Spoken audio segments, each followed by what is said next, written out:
are listening to Beyond the Whistle.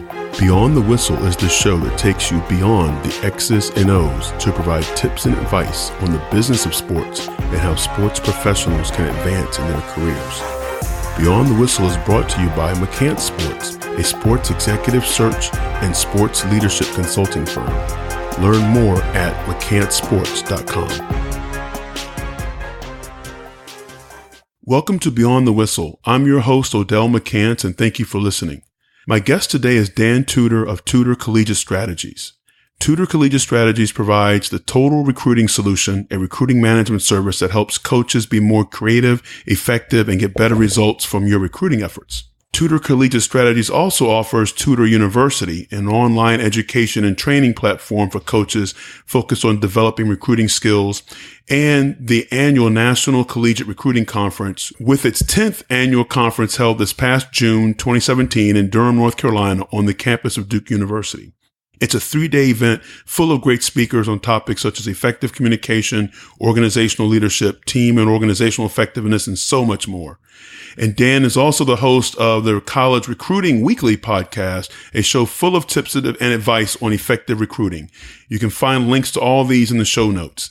Dan, welcome to Beyond the Whistle. Odell, thank you for having me on. That was a great introduction. I appreciate it. Great. Dan, when I first found you, what caught my attention was your selling for coaches and professional sales training approach to athletic recruiting. Personally, my professional career prior to working in sports and even now has been in corporate sales and business development. So I really value and appreciate your professional selling approach to athletic recruiting. What led you to applying a professional sales approach to recruiting? I get asked frequently, how did this start, or how did you get into this particular type of business? I'll try to reduce the 4-hour story into maybe a minute and a half for you. My background is in television broadcasting. I was a sportscaster right out of college for an ABC affiliate station in California, and loved doing that. That's what I went to school for, and thought that that was going to be my future. And then you realize, wow, okay, staying up until after midnight, not getting paid very much to do it is great when you're coming out of college, being on TV, talking about sports right out of college. A lot of fun. And when you start to think about a family and wanting to actually live a somewhat normal life, reality sets in. So I transitioned from that into the business world with a large national company involved in sales, and then moved up to management and training. And anytime you're with a large national organization, and you know this, you go through a lot of training. And so I went through months and months of sales training and communication training and marketing training. And all the while, I was an athlete in high school, could have played tennis in college and chose not to focus on the broadcasting. But when I kept my hand in athletics, I was a football coach at the high school level for, 10, 12, 13 years. And throughout that time was fascinated with the recruiting process, and actually ran a national recruiting service back in the mid to late 90s that helped a lot of kids and families. It was pre-internet, so it was a lot different than the way that coaches access athlete information now.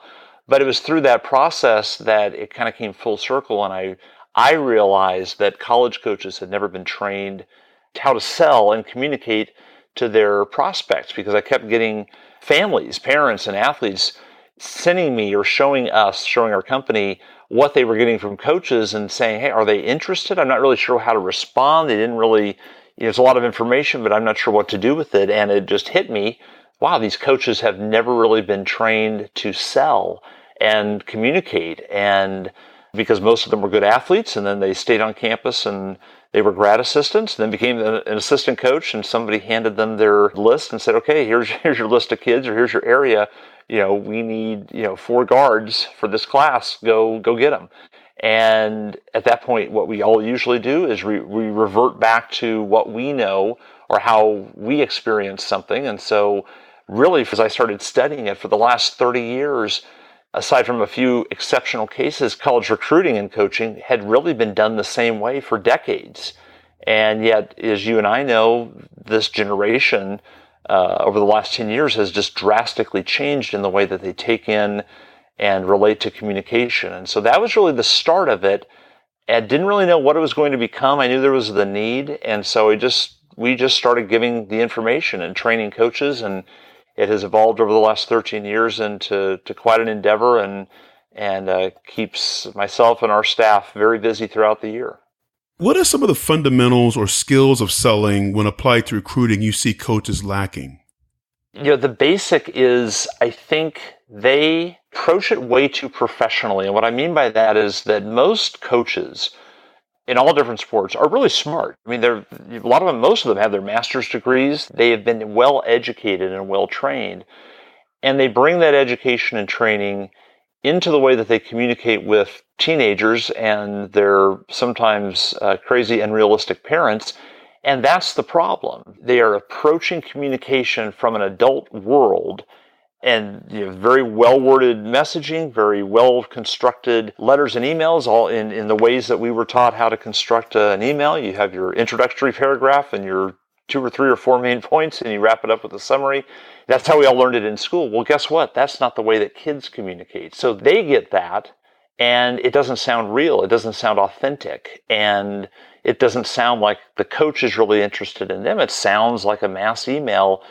So again, I think the number one thing that we work on and we try to get coaches to understand, whether it's a BCS level Division I coach or a tiny little NAIA school with a coach that's 22 years old and this is his or her first experience in recruiting, whatever that coach is bringing into the process is usually from a misguided adult perspective. And so there's this lack of connection with the athletes that they're trying to get. And the second thing I would say, as far as a major hurdle that we have to have coaches overcome, is understanding and getting to the point where they're ready to change and they're ready to do it differently. Because, I mean, I could lay out all the research and all the stats and examples and even focus group studies from their school or from their team that are basically telling coaches, hey, you need to change. Here's what you have to do differently. Here's really what we're looking for in how coaches should communicate with us. And Odell, you would not believe the number of coaches that I have fight me on it. And I think it's just because changing is hard, number one. None of us like to change. But I think also none of us like to admit or think like, wow, I've been doing it wrong all these years. And many times that's the case. And so that's kind of the beginning point of our training and what we focus on with coaches. And do you work with them at all on the process? I believe I was given a definition by a sales manager, mentor of mine once, that the definition of sales is guiding someone through the process of making a decision that is in their best interest. And from a corporate sales career, that's what I live by. It keeps me grounded in understanding that when I put their best interest first, I'm putting them first. But I have to believe that my school or my product or service is the best. But also it's guiding them through the process. Parent or an athlete, well, for the athlete, it'll be their first time and only time going through the recruiting process. For a parent, it may be their first and only time as well. How important is it for coaches to understand that part of guiding someone through the process? You bring up an excellent point, and here's what I hear sort of related to the point you're bringing up, is when we're starting to talk about a sales message or selling an athlete on the school, the immediate reaction I often get is, well, I don't want to be a salesperson. Because most of their experiences with salespeople is, they have the stereotypical view of a salesperson selling a used car or door-to-door salesman or a telemarketer. That's really maybe their perception or even direct experience in sales. And yet you and I, coming from the business world or being more associated with a corporate culture, we realize exactly what you just said. This isn't about convincing or tricking or forcing somebody into a decision. This is about guiding them into a decision. And you know what? That decision could be no. That decision could be this is not the right thing for you. And if that's the case, then that's part of the process. But I think coaches have this somewhat misguided view that this is really all about tricking them or forcing them, and nothing could be further from the truth, of course. But that's, I think, the misconception. I agree completely with you that if you're a good professional, ethical salesperson, what you really do is guiding them into a decision. And hopefully, of course, that's to go with your school, your team, your program. But if not, then one thing we want to try to have our coaches do is make sure they find out if it's going to be a no. I'd rather find that out months in advance versus never asking or never doing the right things to assess that. And you've heard the horror stories that I have of coaches assuming that the kid is interested or hoping that they are, and it goes down to the wire late in the year, and finally the kid works up the guts to say, hey coach, you know what, I actually committed to this other school a month and a half ago, and now that coach has to scramble to find somebody else to fill the roster with, and that's what we don't want. Yeah, and that's not being in control of that process. Right. Yeah, and then you turn around and you're chasing an answer. The way that you term that is interesting because I'll use the same term. I was just doing a workshop yesterday at a very elite Division III school, highly ranked academically, and where they turn away more kids than they get. And I brought up the idea that you as coaches have to go through and control the process, and a hand went up and they immediately said, well, I don't want to force a kid. If I'm controlling it, that means I'm taking over and this is their decision. Absolutely, that's their decision. But when you have a sales process, that means there's a buyer and a seller, and one of those two parties has to control the process. And it's either going to be you as the coach or you're going to hand it over to the parents and the kids. And look, if letting the parents and the kids control the process and set the timelines and they get back to you if that's working for you, then by all means keep doing it. But otherwise, it needs to be you as the coach. Again, it goes back to then how you professionally, ethically guide them to a decision, but you're guiding them through the process. You're the one that is in control. So it's a great way that you turned it, because I use the same terminology that somebody has to control it. And too often we find college coaches basically giving up that control to parents who, like you just mentioned, Odell, it's the first time they're going through it. And you know what? They're only going to go through it for a couple of months or at the most a couple of years, and then they're done and they don't get to do it again. So they're learning on the fly, they're making mistakes, they're focusing on the wrong things, and if they don't have a coach that knows how to guide them, usually bad things are going to happen. Yeah, and that's what I found in my experience in the agent business as well, although it's wild, wild west in that business, as we know. But without understanding that process, we hear so often, players or parents are listening to the wrong people. But when there is no process in place, that's when those outside influencers who sometimes have their own agendas and don't have a best interest of a player or family at heart, that's when they do really seep in, because they're going to have a process and it's going to end up being theirs. Right. And certainly when you get into the world of agents and more on the professional side, those outside influences are certainly there. And of course, the way that we see that for a prep athlete moving on to the college level, it's the club coach who is trying to get the kid to the best school, the best named school possible, so that it looks good for his or her club program, so that the next round of kids sign up for their club program.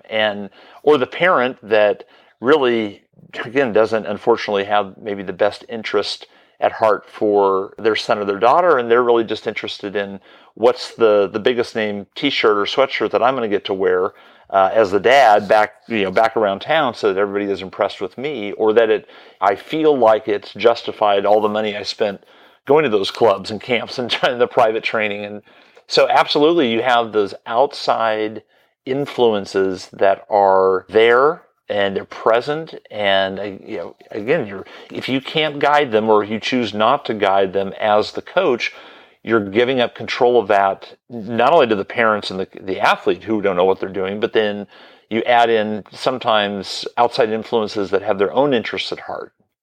Dan, you mentioned you were working this week with a highly selective college, and I know you work with colleges, universities, athletic departments on all levels. Are there fundamentals to this process that are different at a D1, D2, or D3 NAIA level? I'll largely say no, and which is something that, again, most coaches who have never studied this process find surprising. I think the way that a Division III softball player coming out of a small town in Oklahoma, she's going to make her decision virtually the same way that a top 20 college football prospect out of Florida is going to make his decision. Now, they're going to have different influences, certainly, and they're going to have maybe a different things being thrown at them, but the process they use, and more importantly, the way they want to be communicated during the recruiting process is almost exactly the same. So I could show you data and focus group research that we did a couple of weeks ago with one of our Division I football clients, where we went and we worked with their incoming freshmen to basically restructure their campus visit experience and make sure it was more in line with what those freshmen thought should be done. I could show you the results from their focus group survey, and I would match it up and put it alongside a Division III, softball team or volleyball team. And if I took any, gender or sport reference out, you would not be able to tell which one was which. And that surprises coaches because I think there's this perception that, Division I football, Division I men's basketball, it is so different. And the guys in those sports, they make their decisions solely on who's going to give them the most stuff or who has the newest arena or the best locker room or the newest stadium. Now, I've got no dog in this fight. If that was, we would report those findings, and I'd be talking to athletic directors about, look, you need to invest more in your stadium because I have the data here that shows recruiting comes down to that. I just don't have it. I don't see it. It's never mentioned.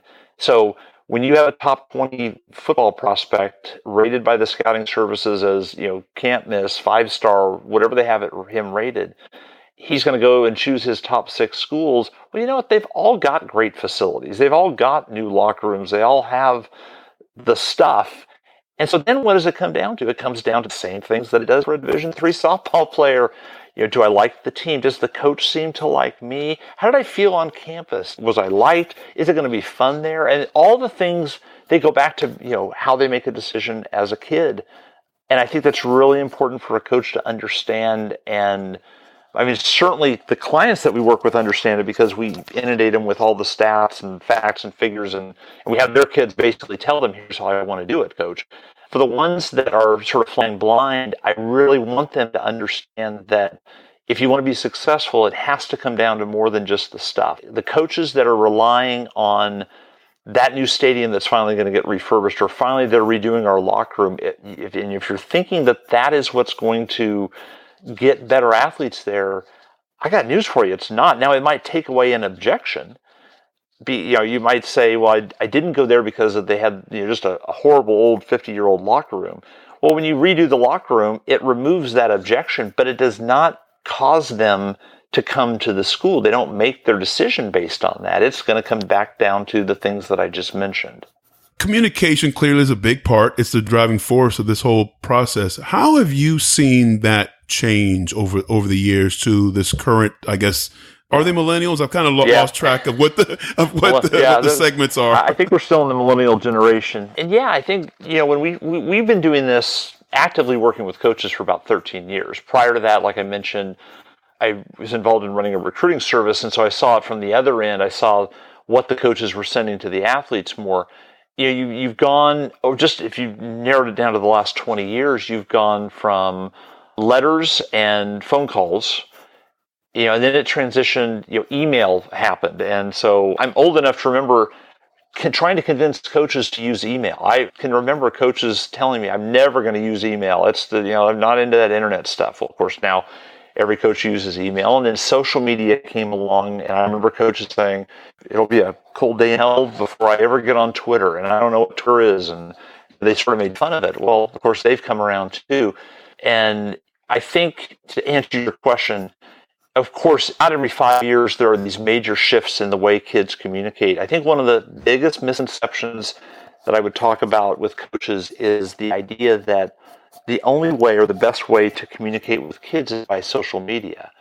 And I think the misconception is there because what are kids always doing? They're on their phones looking at social media, Instagram, Twitter, not so much Facebook anymore. That's more the parent place to be.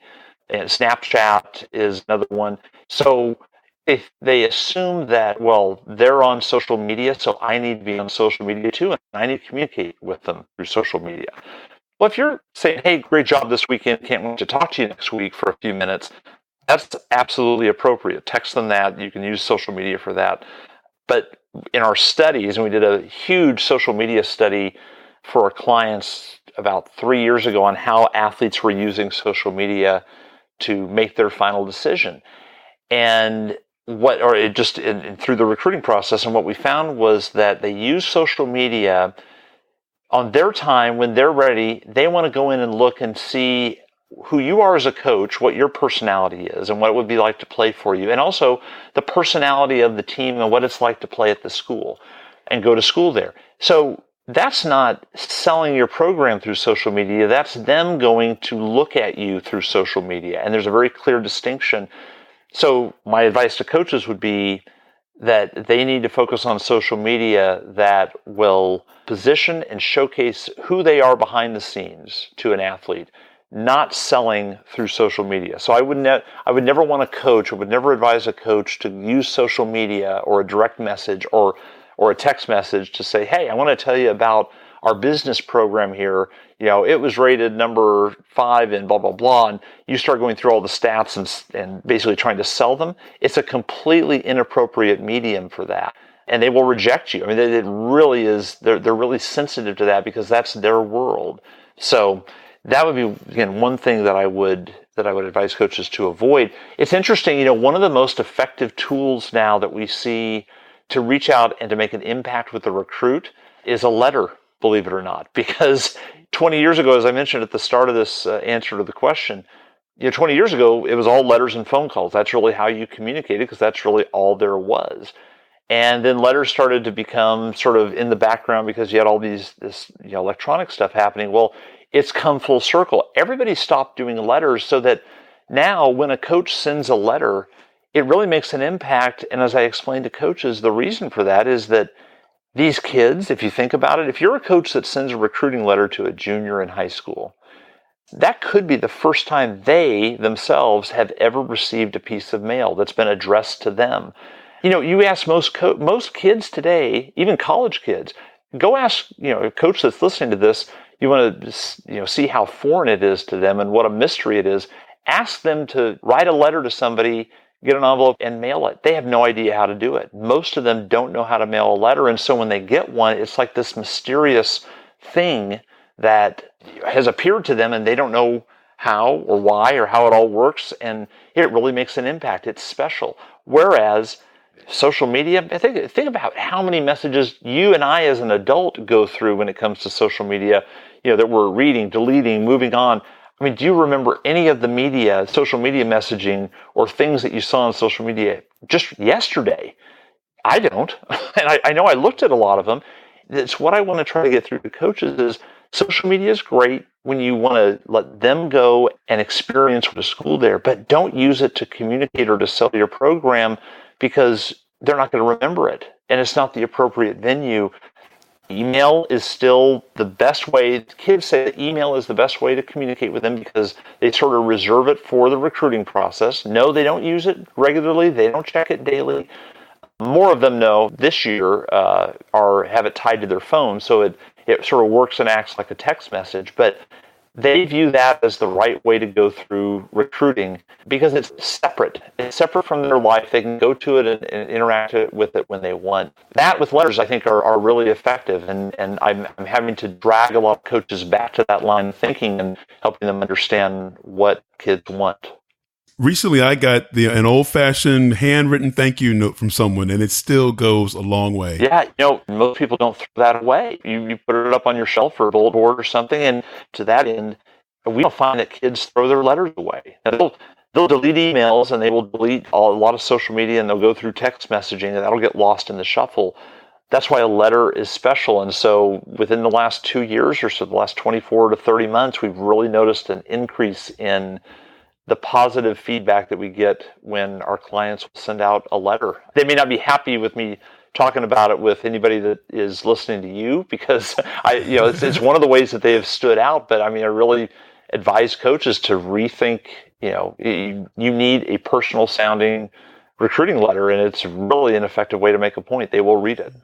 And how have you seen communicating with parents change? I think the biggest change is that parents, like it or not, good or bad, they are really a strong influencer in the process. We do these recruiting big national focus groups with actively recruited athletes, And the most recent one that we have said that, and from the athletes were telling us this, that about 91% of the time their parents were the key or a very important key influencer in their final decision as to where they were going to go. And so if you have the athletes you're recruiting say that 91% of the time, my mom, my dad, I'm going to listen to what they say and their opinion, and that's the opinion I'm going to follow 91% of the time, they're a huge influencer. And so, what we try to do for coaches is develop a separate line of communication to recruit the parents. Now, just in throwing that term out there, if a coach is listening, I know that they're bristling at that because, number one,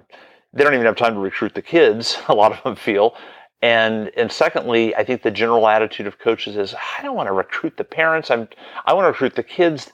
The parents are the problem. They're the ones that are, they're in too much control of the process. Well, I mean, you and I and a coach might agree with that, Odell, but the athletes are looking to their parents for guidance. And what I explain to coaches is that not only do they want parents to be involved with the process, they expect their parents to be involved with the process. And so when you don't involve them, I could show you stacks of focus group feedback that would tell, basically describing that process when a coach did that, and the kids say, it was really weird. They never even tried to contact my dad or, tell the coaches, like when we visit a campus, you need to go spend some time with my parents.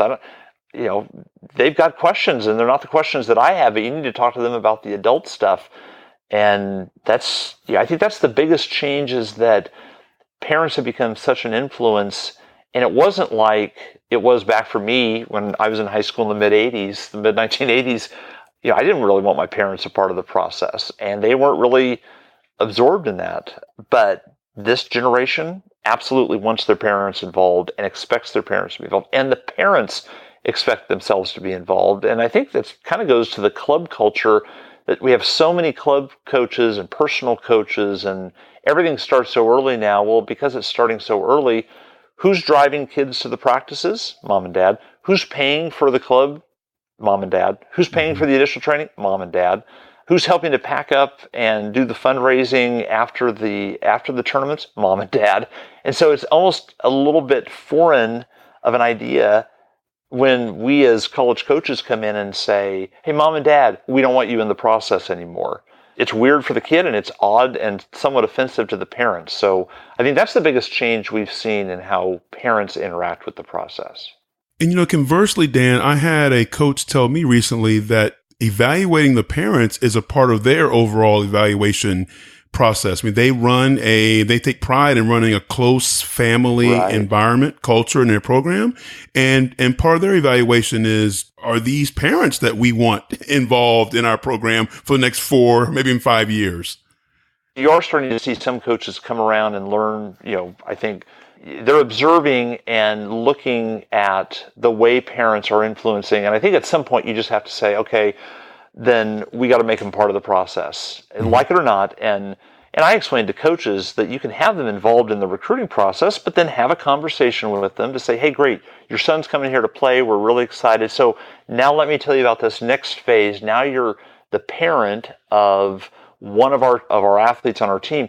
Here's how we want you to basically, act. Here's your role in the process, and explain the rules. I just find there's so much that comes back to the lack of communication that coaches give either parents or an athlete or a club coach. That's the source of the problem. And I hate to lay so much at the feet of the college coaches, but we said earlier, you're in control, coach, or you should be in control of the process. So control it. Communicate. Set your standards. Set a fair but firm deadline. Explain to parents what you need them to do before, during, and after the recruiting process. And if you're doing that, and which it sounds like the coach you were talking to has, then things are going to be good. If you don't, then it's really going to be tough, and you're probably going to be frustrated with recruiting. Dan, there's so much I know we can talk about, and I'm really passionate about professional sales and sales training. And I love your application of this to college recruiting, but I want to be respectful of your time as well. Dan, I know you just finished your 10th annual conference a few months ago in June. Can you share with us what the conference is like, who attends, who some of your speakers are? I started 10 years ago with about 15 or 20 coaches that just wanted to get together and talk over a weekend about recruiting. And, I find like in our business and what we do, you have some really smart, passionate coaches who basically have figured out, if I'm a good recruiter, I'm going to be a great coach because I'll be coaching great athletes, and I want to coach great athletes as opposed to mediocre ones. And so you have these, I describe it as the coaches who get it. We usually try to limit it to about 100 coaches, and we have it all different parts of the country. The 2017 edition was at Duke University in Durham, North Carolina. So it's basically a Friday, Saturday, Sunday where we bring in, over that course of time, 20 or 25 speakers. It's not all me. In fact, I usually speak only once or twice, but it's really a forum for coaches to get up and basically contribute their time and say, here's how I did it. We have outside experts that would normally be talking to business people and on the corporate side, and they use their expertise to apply that to what the coaches might be needing. So we had nationally and internationally based companies in the U.S. around the world. We had somebody that teaches them how to create their corporate story and brand. And so, he came in, and we actually then followed up with an interview with him on our podcast, Joe Collins. You talk about extremely helpful for coaches. No one has ever, from the corporate world, sit down with them and hear them talk about how to create a brand and how to tell your story. And that's the essential way that you start selling the school. And, we have former coaches. I mean, just to go back, we've had, one year had Ari Fleischer, the former press secretary for President Bush, come in and talk about handling the media and how to construct your story for the media. And everybody from that level to really good coaches to, some of our best speakers have been coaches that you would never have heard of before, but just they've figured out ways to recruit effectively, and for them to come in and share it is extremely valuable. So it's just a time where a bunch of recruiting nerds get together and share ideas. And the really cool part for me is that to walk out after, so it's an hour after, and we're closing up the room that we've been in, the big hall, and you go and you still see coaches sitting around gathered together, and they're sharing ideas. And I know there's coaches that have continued to talk to each other for years. They got to know each other at a past conference, and they still lean on each other and use that for ideas. So it's really just, it's a bunch of smart people getting together and talking about something that's very important in their careers. And it's a lot of work, and it's sort of the way we give back to coaches, because hopefully it's a break-even event for us every year. Sometimes it's not, but still it's a way to give back and sort of invest in the community that we're in.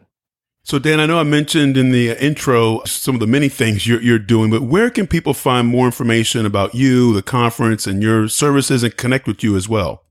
Well, there's a lot. I mean, we obviously have clients that pay us to work with us, but there is probably more that we give away for free than we charge for on our website, which is DanTudor, DanTudor.com. So there's 13 years worth of articles and research and white papers that you can download to use, however you want it. You can break things down by topic, do searches for keywords that you might need. There's videos. I mean, we try to make it a recruiter's library that's easy to access. And that's the best way to get a hold of us. Anybody that's listening to this can contact me. My email is dan@dantudor.com. Happy to answer questions. Would love to come to the campus. And, again, if you need help, we can certainly work with you on a one-on-one basis if it's the right fit. And I say that because we take a very methodical approach. So we actually interview potential clients to make sure they're going to follow and it is the right fit. And if it is, good things happen. And there's certainly more than one way to recruit effectively. We think we have a very, very good way that uses as much science as possible.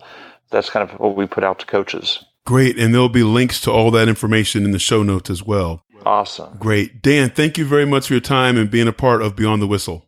Thanks, Odell. I would love to come back and keep talking about it, because there's a lot that I would love to talk about too that we didn't get to. So anytime you want me back, I'd love to do it. Oh, thank you very much. We'll definitely take you up on that offer. Awesome. Thanks, Odell. Dan, thank you. I hope you enjoyed that conversation with Dan. Recruiting is the lifeblood of your program. Recruiting is selling, and there's nothing wrong or negative with that. You are selling your program, your athletic department, your school, and yes, even you. The key is having a process to getting your prospects to a yes or no. Success comes in controlling that process. As Dan mentioned, it doesn't mean being manipulative, tricking, or being dishonest. It means guiding your recruits through the process. Lead them. Dan is amazing in how he has developed a professional selling approach for college recruiting. And there's so much more to discuss with him. So much that we're going to make this episode part 1 of at least a 2-part series. You can learn more about Dan and his services on his website, dantudor.com. He's also a great follow on Twitter @DanTudor. There are links to both in the show notes. To stay updated on future episodes of Beyond the Whistle, please subscribe on your favorite podcast app. You can also learn more about McCann Sports on our website, mccannsports.com. Thank you for listening to Beyond the Whistle.